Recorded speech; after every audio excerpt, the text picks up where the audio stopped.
This is the history of America, this factory. And we really cover from 1822, when H.W. Carter was born, up until the present with Ava Gallery. And Ava Gallery repurposing an old building to become something of a community center. It's just wonderful.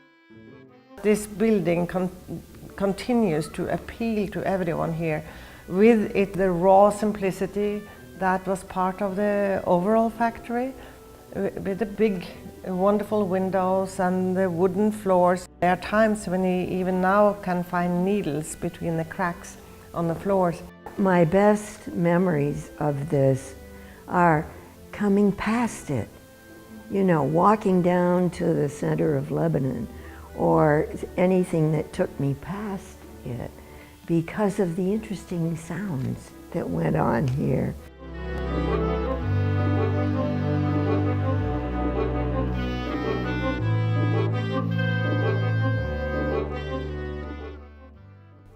Everything about the business starts with H.W. Carter. Henry W. Carter, he's an interesting character. And he was born in Concord back in 1822. But then he set up shop here in Lebanon in 1859. And he bought the first house that he owned was on the current site of the Carter House. He's best known for traveling around the countryside as a peddler, and he sold Yankee notions, which included all kinds of small dry good things. And he did that out of a carriage, and he was noted for having owned several different carriages. And he liked to have really colorful paintings on the sides of his carriages. And then he would drive into a town and sell things. And he was quite the salesman. He had his basic shop here in Lebanon, but he wasn't basically a merchant, a storefront merchant. He was basically a traveling salesman. Churchill was a young fellow who had been working for Old Man Carter. And he worked for a while, but after several years, he wasn't getting paid enough. And then there was a nephew, William S. Carter, who was working for the old man, and he wasn't feeling he was getting paid enough. So he leaves the business and he goes into business with Churchill. And so Carter and Churchill's shop is on the other end of the block, on the back, sort of on the back end of Ava Gallery's parking lot today. And they set up shop there. And it looks to me like the actual first overalls may have actually been made by Carter and Churchill. And this, of course, infuriated the old man. But the old man hadn't started manufacturing in a factory. He bought the rights from Converse Cole to his overalls, which he had the ladies in town make. And then he would take them out on the road and sell them. And this is in 1870 that happens. Churchill has been making them for a year or two earlier. And I think it's that tension from the younger guys going into business with overalls that actually pushed him to go into business with overalls. In the 1880s, he starts to build a factory, which is where the Ava Gallery is now. It's the older part of the gallery.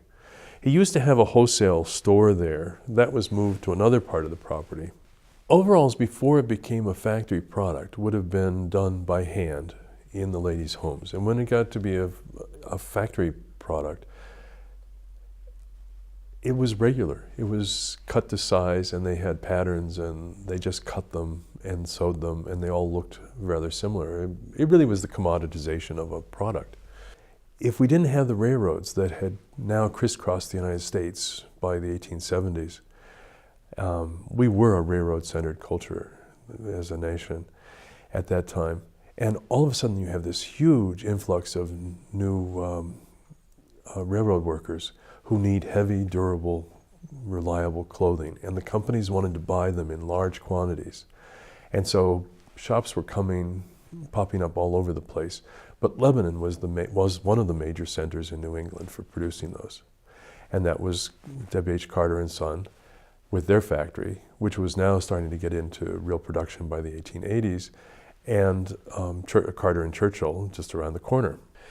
But this period from the Civil War until '86 was really critical for Lebanon's history, because all of a sudden entrepreneurial activity was just blossoming everywhere.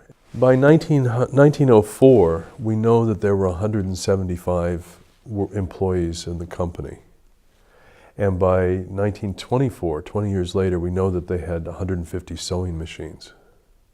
So I assume that the number of workers was considerably bigger. So there's a real growth that happens after the turn of the century, but it really gets full steam ahead in the 1890s. And H.W. Carter retired in 1892, and he died only 5 years later.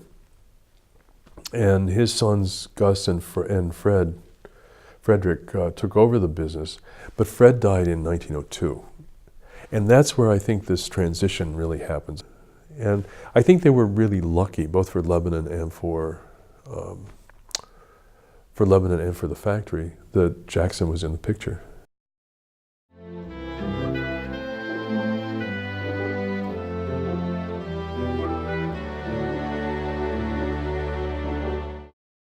Our family was the second set of owners of H.W. Carter and Sons.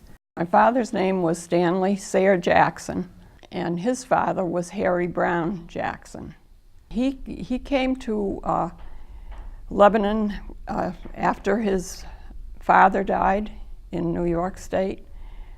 He was 14 when his father died.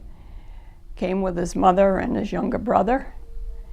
And at that time, I believe, his sister, Mae Jackson, married Augustus Carter, the son of H.W. Carter, who founded H.W. Carter and Sons. Our grandfather began working at the factory, I think when he was 16, in the shipping room, and gradually was allowed to go on the road selling. And I can tell you that my grandfather, by the way, mentioned that he had an advantage as a salesman because he had a birthmark that covered half his face. So every photograph you find of him, except for casual family photos, is in profile. But he said, I never had to explain who I was when I went back the second time. He gradually worked his way up. And at some point, 1894, he started becoming a partner in the business. And when Gus Carter did in fact pass away, my grandfather became the owner. And then my father and my Uncle Frank Jackson became partners. The family was a nice family. The older son, Stanley, he ran the office. And when I first came here, their father was here. And he was here for 5-6 years. He died after I was here. He was a head one. He told them what to do. And I mean in no uncertain words.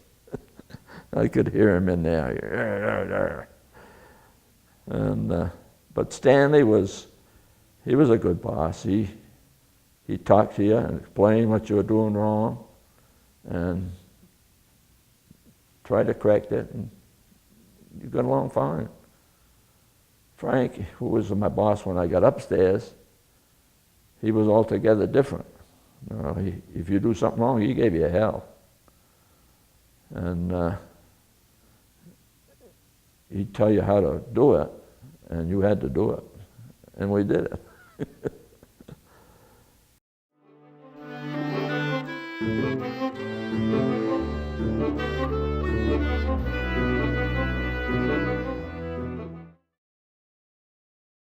I started to work in H.W. Carter's when I was 16 years old. I worked till they closed, all those years. in 1947 after I got out of high school. And I was here ever since, 38 years. I actually took a year off from school, and between my freshman and sophomore year to decide what to do. And Chester, who was a good friend of my husband's family, was working here, and he said, I probably can get you a job there just for the interim and see how you like it. So I said, okay, you need a job. So that's how I landed in this place. I'm from Lebanon, New Hampshire. Lived here all my life, 81 years. I think I was 17 or 18. When I graduated, I was 16, and I came to look for a job at 16. 52, I was drafted in the service. Came back in 54 and continued where I left off until 38 years. Yes, it was the summer I turned 16, which was way back in 1945. I worked at the factory for 2 summers in the layout room, and that was between the time I was 14, 15 and 15, 16 in 1959, 1960. From 16 until I retired at 65. And I was out 8 years when I had my children. Well, I first started, I think it was down in the shipping room. I was just a helper. And I'd work there, and I'd work up in the cutting room. And then they saw what I could do up in the cutting room, so they kept me up there. Then someone else left or got along in years and retired, and they made me plant manager. Well, that was a chore because I didn't have much of an education either. I was out of high school and that was it. I started the string cloth first, when I first learned how to string. String cloth back and forth on the table, walked probably 30 miles a day, moving back and forth to the whole building. I don't know how far the building is, long building. To be a stringer, you had to know how to walk. And you had to lift the cloth up onto we had big rolls. Some of them weighed 500, 600 pounds. And we had a hoist that would lift them up and put them on the truck, the stringing machine. And they'd have to go back and forth, usually 120 times. Then they put the pattern on that, and then it was ready for the cutter to cut it. You had to lay it out, and if it was a pattern cloth, you had to make sure that you matched up the pattern, so when the cutter came down, he was actually cutting the same pattern all the way down through. Then it was my job after the cutter got done to pick up all the pieces in the order that they were going to be stitched and put them in the cart and take the cart to the stitching room. Being a cutter, all you had to do was follow a line.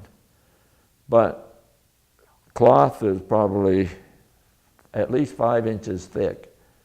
And all you had was a knife like this, 6-inch cutter, and you had to push it, which your arm had to be in pretty good shape. You have to be a good worker.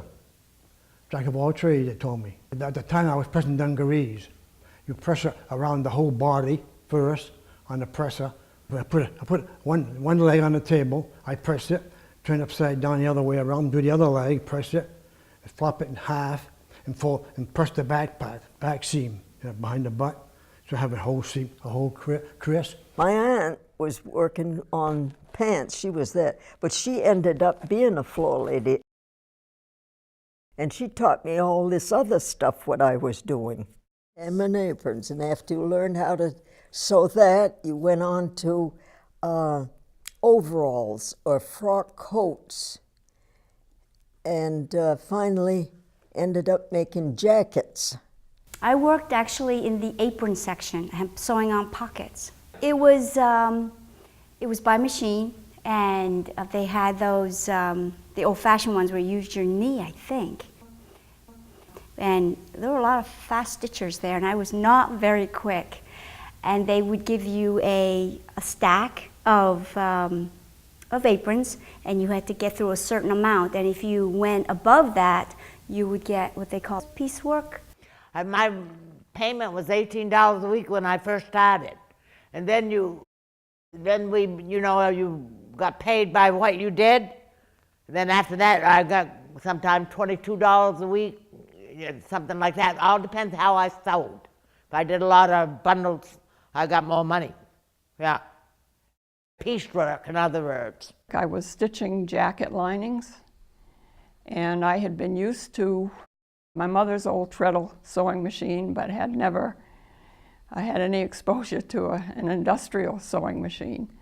So I just was pleased that I was able to do it well enough and quickly enough to go on to piecework during those 6 weeks that I worked there. The whole shop, piecework. Piecework, if you stop working and talk with somebody, you're not getting paid. So you got to finish the whole bundle. So much for a whole bundle. So go to the bathroom and talk for half an hour, go see your friends, and you make no money. We do know that in the post-war period, though, that they did establish a union. I suspect that the workers didn't feel that the union did much for them. They've got some basic wage controls and so forth. So they may not have felt it directly, but that doesn't mean that the unionization of the staff didn't have a powerful effect, because he knew he could lose his workforce in a day. That was in the 50s. I was in high school. And when I first heard about it, I thought, oh, my friend's parents are striking against my dad. And then I learned a little bit more about it. As far as I know, that was the only strike ever to occur at the factory. And it was called at a national level, not a local level. And national union organizers came in. The outcome of the strike was that, as my father told it, and my memory of how my father told it, was that basically what they did, I'm not sure that that factory had any particular grievance, so I don't remember any picketing or things like that. I do remember my father saying that, well, he said, what I did was I talked to people and we worked out a deal that they were comfortable with, which wasn't what the union wanted, but they were happy. And they went to the union organizers and said, you can go home now. We're squared away. I wasn't an officer at the time of that, but I just knew we all walked out when they yes. And of course I wasn't in on any of the negotiations at the time, but when next day, boy, that was it. We went back to work, and we got our. Of course, it was just a little bit, probably 5-10 cents, but it meant a lot back then. But I do have this one photograph that shows all the union officials, and it's a big group of people, 8 or 9 people there, and that tells me that the workforce was pretty big size at the time, and to have that large a union staff. But it also tells me that they saw themselves as protecting the rights of the workers, even if they weren't troublesome to the owners and to the management. Well, I don't know, it's just one of these things that after a while, one gets through and then they nominate you. And then I got involved with the New Hampshire State Labor Council towards the later years too. When I retired in '83, yeah, I was it for 5 years. I guess I was president of it. 38 years. I don't really. There's only a couple of times that we cut down on hours. We never had a big layoff. We made things go. In the wintertime, he wouldn't lay the help off because he didn't want to lose his experienced people. He'd put them painting the factory inside. And I went through that a few times. Roughly the best times when we were making everything. Making ski wear, hunting wear, work wear, aprons, any 3-4 kinds. We had all kinds of stuff going. All the time I've been here, all my family, my 2 aunts, worked in the shop here. I had 10 of us, my family. 10 boys and 2 girls, and they all worked here, at one time or another. After they got married, they left and down the line, Then I was the only one after that at the end. I worked here for 38 years. At the time, there was nothing else besides to work, except here. Well, there was, there were probably over 100 people working here when it was full, and all the office help and everything. And that's quite a few homes. And some generations, the kids would come in to work.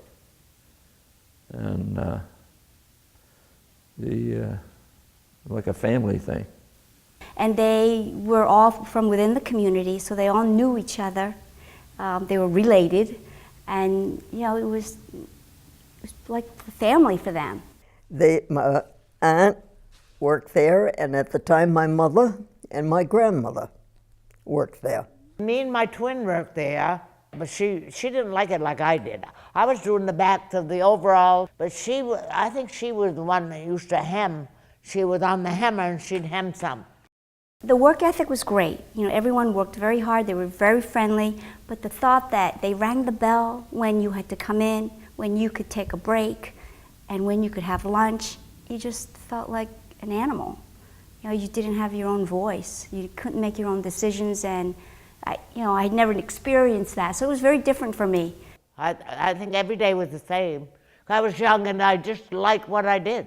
We had fun. We used to fool, and we did. But we could talk while we sewed, but you couldn't make too much noise. But sometimes we got fooling, and the boss would come around. Yeah, it was fun. It was. And at the time, boy, you didn't